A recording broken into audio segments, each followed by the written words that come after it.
Hello everyone, अस्सलाम वालेकुम and welcome back to my channel. मेरा नाम है सुबदे गुल। बहुत सारे लोग मुझसे पूछ रहे थे कि मेरे नाम का मतलब क्या है। इसका मतलब है flower basket. It is a Persian name और मेरे दादा ने मेरा नाम रखा था। आज की वीडियो का टॉपिक है कि हम फूड पांडा पे ऐसा कौन सा मेन्यू सेट कर सकते हैं जिसमें हमें ज़्यादा से ज़्यादा प्रॉफिट हो, जिसमें हमारे रेस्टोरेंट की ज़्यादा से ज़्यादा ग्रोथ हो। क्योंकि उसकी रजिस्ट्रेशन फ़ीस 7,000 है और वो हर ऑर्डर पे से आपसे 40% चार्ज करता है। बिकॉज़ हम उनके प्लेटफॉर्म पे काम करते हैं, वो हमें जो सर्विसेज ऑफ़र करते हैं उसके वो कुछ डिडक्ट करते हैं पैसे, which is like 40% on every order. तो जब आपको वीकली जब आपको उसके पैसे आएंगे तो उसमें से वो 40% डिडक्ट कर लेंगे।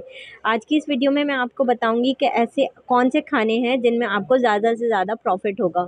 क्योंकि जब हम काम नहीं कर रहे होते प्रैक्टिकली तो तब तो हमें बहुत सारे ऐसे आइटम दिखते हैं कि यार ये पका लेते हैं, ये बना लेते हैं, इसकी बहुत ज़्यादा रनिंग होगी, बहुत डिमांड में है, बहुत प्रॉफिट होगा। बट जब हम काम करना शुरू करते हैं तब हमें पता लगता है कि बहुत सारे खाने ऐसे हैं जिनकी डिमांड तो बहुत ज़्यादा है, बट जब हम उनको पकाने लगते हैं तो उसमें profit margin at the end of the day बहुत कम है।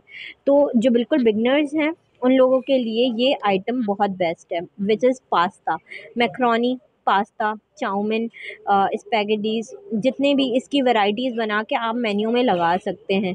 Red sauce pasta, pink sauce pasta, white sauce pasta, mac and cheese और वाइट सॉस पास्ता एक ही तरह के होंगे, नाम डिफरेंट डिफरेंट है। रेड सॉस पास्ता के अंदर थोड़ा सा आप क्रीम और चीज़ डाल दें, वो पिंक सॉस पास्ता बन जाएगा। वेजिटेबल पास्ता और चिकन पास्ता अलग अलग कर दें, वेराइटीज़ आप बढ़ा सकते हैं पास्ताज़ की, और इसमें आपको बहुत ज़बरदस्त प्रॉफिट मार्जिन भी आएगा। मेक श्योर जब आप पास्ता बनाएं तो किसी अच्छे ब्रांड का हो, लाइक कोल्सन का, या आप इम्तियाज़ चीज़ से कोई भी पास्ता ख़रीद सकते हैं। मगर परचून की दुकान पे वो जो खुला पास्ता मिलता है उसको मत लीजिएगा, क्योंकि कभी कभार ऐसा होता है कि ऑर्डर्स बहुत ज़्यादा होते हैं और हमारे पास पैकेट्स ख़त्म हो जाते हैं और हम करीब के दुकान से मंगा लेते हैं। असल में वो टूट जाता है और जब वो प्रेजेंटेशन उसकी इतनी ख़राब जाती है कि कस्टमर एक दफ़ा तो ऑर्डर करेगा बट नेक्स्ट टाइम नहीं करेगा। तो किसी भी अच्छे ब्रांड का आप पास्ता ख़रीद सकते हैं, उसकी रेसिपी आपको ऑनलाइन मिल जाएगी, बहुत सिंपल सिंपल सी होती हैं। मैं आपको बता देती हूँ कि इसमें आपको किस तरह से ज़्यादा प्रॉफिट है। एक आपको पास्ता का पैकेट पड़ेगा 170 रुपीज़ का। फॉर एग्ज़ाम्पल आपने एक दिन में 3 पास्ता के पैकेट ख़रीद लिए, 500 550 के आपको ये पड़ गए। आपने एक चिकन ख़रीद लिया और उसके साथ जो आपने सब्ज़ियाँ, आपने सॉस के लिए क्रीम या चीज़ जो भी लिया, इसमें आपकी इन्वेस्टमेंट पड़ी 1500 रुपीज़। बट जो आप इसको एक पास्ता जो नॉर्मल है वो आप 300 का सेल करेंगे। एक पास्ता में से 4 बॉक्सेस बनते हैं। उसी तरह से अगर हम 3 पास्ता के पैकेट को देखें तो वो हमारे 12 बॉक्सेस बनेंगे। नॉर्मल पास्ता 300 रुपीज़ का मोस्टली सेल होता है। सॉसी पास्ता होता है वो 400 का या 430 450 का सेल होता है।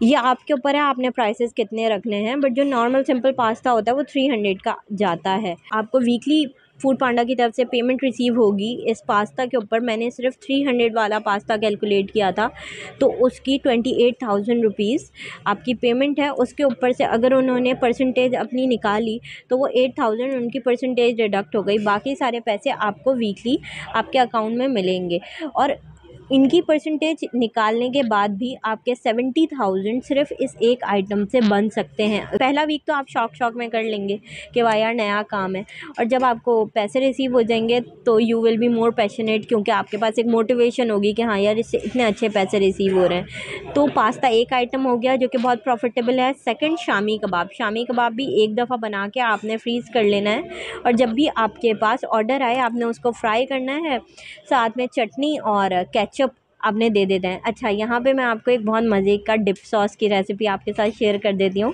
ये मेरा एक सॉस था और इसकी वजह से इतने मज़े के रिव्यूज़ आते थे। मैं क्या करती थी, एक तो लहसुन की चटनी लाल वाली होती है जो घरों में पिसी हुई होती है वो होती थी। उसके साथ मैं पैन में थोड़ा सा ऑयल गरम करके नमक, काली मिर्च उसमें ऐड करके और थोड़ा सा लहसुन अदरक का पेस्ट उसको सॉटे करके केचप डाल के उसको लहसुन की चटनी में ऐड करके वो डिपिंग सॉस बनाती थी और वो कस्टमर्स को बहुत ज़्यादा पसंद आता था। तो अपने अलग अलग सॉसेस आप ट्राई कर सकते हैं। जो भी आप कबाब के साथ सॉसेस दें, डिपिंग सॉस पे बहुत फोकस करना है। लोग बहुत खुश होते हैं अगर हम उनको कॉम्प्लीमेंट्री कोई भी चीज़ दे दें। तो एक मैंने आपको कबाब बता दिए, दूसरे मैंने आपको पास्ता बता दिए। फूड पांडा वैसे भी न्यू रेस्टोरेंट्स को बहुत बूस्ट अप करता है, मतलब आगे रिकमेंडेशन में देता है। ऐसा नहीं होता कि आपने नया रेस्टोरेंट खोला है तो आप बिल्कुल एंड में आपका लिस्ट हुआ है, नहीं ऐसा नहीं है। वो आपको सबसे टॉप पे शो करता है ताकि ज़्यादा से ज़्यादा कस्टमर्स आपके रेस्टोरेंट पे आएँ, और जब वो रेटिंग देते हैं अकॉर्डिंगली आपका रेस्टोरेंट उसके बाद रैंक होता है। तो मेक श्योर कि आप जो भी काम कर रहे हैं, जो भी फूड बना रहे हैं, उसकी क्वालिटी अच्छी होनी चाहिए। उसके बाद जब आपके पास पैसे आना शुरू होंगे तो जो जो आपके घर में खाने पकते हैं ना, जैसे आलू कीमा, जैसे कि कीमा, बिरयानी, पुलाव, वो आप सब कुछ सारे खाने लिस्ट डाउन करके उनके मेन्यू में दे दें और उसके बाद वो आपको एक्सेप्ट कर लेंगे। अब उसमें ये होता है कि किसी दिन आपने सारे खाने बंद कर दिए और सिर्फ पुलाव ऑन किया हुआ है कबाब और पास्ता के साथ, तो आपको पुलाव के बहुत ज़्यादा ऑर्डर्स आएंगे। या फिर दूसरे दिन आपने पुलाव बंद कर दिया, बिरयानी ऑन कर दी, तो आपको बिरयानी के ऑर्डर्स आएंगे। और आपके इलाके के जो आपके कस्टमर्स बन जाएंगे ना, उनको ये बात पता होगी कि इस घर में डेली एक ना एक नया आइटम होता है, तो वो लोग आपके डेली कस्टमर्स जो होंगे वो खुद से आके वो स्पेसिफ़िक आइटम ऑर्डर करेंगे। तो जो आपके घर का खाना बना हुआ होगा वही आप ज़्यादा बनाएंगे। इस तरह आपके घर में भी अच्छे खाने पक रहे होंगे और आप उसी में से काम भी कर रहे होंगे। ये काफ़ी प्रॉफिटेबल बिज़नेस है। बहुत सारे लोगों को परसेंटेज देना थोड़ा सा डिफ़िकल्ट लगता है, मगर ये काम एक दफ़ा जब चल जाता है तो ये काफ़ी मज़े का काम है। मुझे इसका इतना आइडिया इसलिए भी है क्योंकि मेरे पेरेंट्स बहुत अरसे से फूड बिज़नेस में थे। हमें बहुत सारे खाने ऐसे लगते हैं कि ये तो बहुत प्रॉफिटेबल होगा, बट वो प्रॉफिटेबल नहीं होता।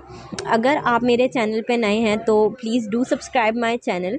रिसेंटली मेरे 1000 सब्सक्राइबर्स कंप्लीट हुए and I am really happy कि 1000 लोग मेरे चैनल पे आए और उन्होंने चैनल सब्सक्राइब किया। अगर तो आपने पहले से किया हुआ है, I am really thankful to you. और अगर आप न्यू सब्सक्राइबर हैं तो yes, welcome to the family. I hope ये वीडियो आप लोगों के लिए बहुत यूज़फुल रही हो। कोई भी सवाल है तो वो आप कमेंट सेक्शन में पूछ सकते हैं। I will answer in the comment, या फिर मैं स्पेसिफिकली वीडियो में ही उसका आंसर कर दूँगी। And yeah give it a big fat thumbs up and see you in the next video. Bye.